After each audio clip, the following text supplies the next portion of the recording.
عبداللہ بن مبارک رحمۃ اللہ علیہ سے پوچھا گیا کہ کون سی بھلائی، کون سی خیر سب سے اعلیٰ اور افضل ہے جو کسی انسان کو عطا کی جائے، جو کسی بندے کو دی جائے؟ تو عبداللہ بن مبارک رحمۃ اللہ علیہ فرماتے ہیں سب سے جو اعلیٰ چیز، افضل چیز جو کسی بندے کو عطا کی جائے، غریزت عقل، کے بندے کے پاس عقل کی عمدگی ہو، سوچ و بچار ہو۔ سائل پوچھتے ہیں اگر کسی کے پاس عقل کی عمدگی نہیں ہے، اگلا سٹیپ، اگلی خیر، اگلی بھلائی کون سی ہے جو کسی بندے کو عطا کی جائے؟ تو عبداللہ بن مبارک رحمۃ اللہ علیہ فرماتے ہیں ادب حسن، کہ بندہ با ادب ہو، اچھا ادب ہو، اسے رہنے سہنے کا ڈھنگ اور سلیقہ عطا ہو۔ سائل پھر پوچھتے ہیں اگر بندے کے پاس عقل کی عمدگی بھی نہیں ہے، ادب حسن بھی نہیں ہے، تو اگلی کون سی چیز ہے، کون سا آپشن ہے جو کسی بندے کو عطا کیا جائے، وہ بندے کے لیے مفید ثابت ہو؟ امام صاحب فرماتے ہیں اخن صالح یستشیرہ، کہ بندے کا کوئی مخلص دوست ہو، کوئی اچھا دوست ہو جس سے بندہ مشورہ کر سکے، صلاح کر سکے۔ یقیناً آج ہماری موجودہ نسل، نوجوان نسل، ان کی تربیت کے اندر جو بگاڑ اور فساد ہے، اس میں سب سے جو بنیادی اور اہم چیز ہے وہ ان کی محافل اور مجالس ہیں۔ نبی مکرم صلی اللہ علیہ وسلم کا فرمان ہے المرء علی دین خلیلہ، بندہ اپنے دوست کے دین پر ہوتا ہے۔ جیسے دوست کی طرز زندگی ہے، جیسا اٹھنا بیٹھنا، جیسا رہن سہن، جیسا زندگی گزارنے کا ڈھنگ دوست کا ہوگا، اس کی محافل، اس کی مجالس کا ہوگا، اس کا اثر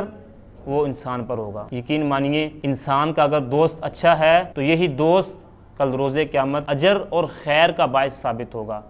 اور اگر یہی دوست انسان کا مخلص نہیں ہے، انسان کے کام آنے والا نہیں ہے، اور یہی دوست اگر انسان کو اللہ سے دور کرتا ہے، کتاب اللہ سے دور کرتا ہے، سنت رسول اللہ سے دور کرتا ہے، تو یہی دوست کل روز قیامت انسان کے لیے وبال جان بن جائے گا۔ اللہ رب العالمین اسی بات کی طرف اشارہ فرما رہے ہیں وَيَوْمَ يَعَضُّ الظَّالِمُ عَلَىٰ يَدَيْهِ يَقُولُ يَا لَيْتَنِي اتَّخَذْتُ مَعَ الرَّسُولِ سَبِيلًا، کل روز قیامت ظالم لوگ اپنے ہاتھ نوچ نوچ کر کھائیں گے اور کیا کہیں گے؟ یا لیتنی اتخذت مع الرسول سبیلا، کاش ہم نے رسول کو دوست بنایا ہوتا۔ یا ویلتا لیتنی لم اتخذ فلانا خلیلا، اس وقت روز قیامت انسان افسوس کرے گا، اپنے اوپر ندامت کا اظہار کرے گا، اے کاش میرا افسوس، میں نے فلاں بندے کو دوست نہ بنایا ہوتا۔ غلط دوستی، غلط اٹھنا بیٹھنا، غلط چال چلن، نتیجہ کیا ہوا؟ لقد اضلنی عن الذکر بعد اذ جاءنی، کہ اللہ کا ذکر آ گیا تھا، قرآن و سنت آ گئی تھی، نبی مکرم صلی اللہ علیہ وسلم کے فرامین آ گئے تھے، فرامین آنے کے بعد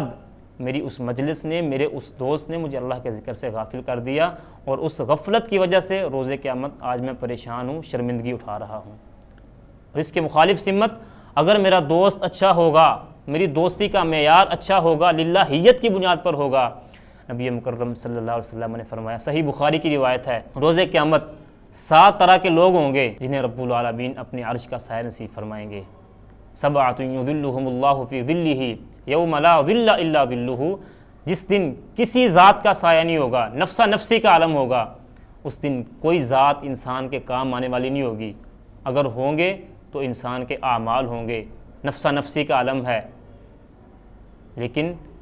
اس مشکل وقت میں، اس پریشان حالت میں بھی اللہ رب العالمین کچھ ایسے خوش نصیب لوگ ہوں گے جنہیں اپنے عرش کا سایہ نصیب فرمائیں گے۔ ان 7 لوگوں میں سے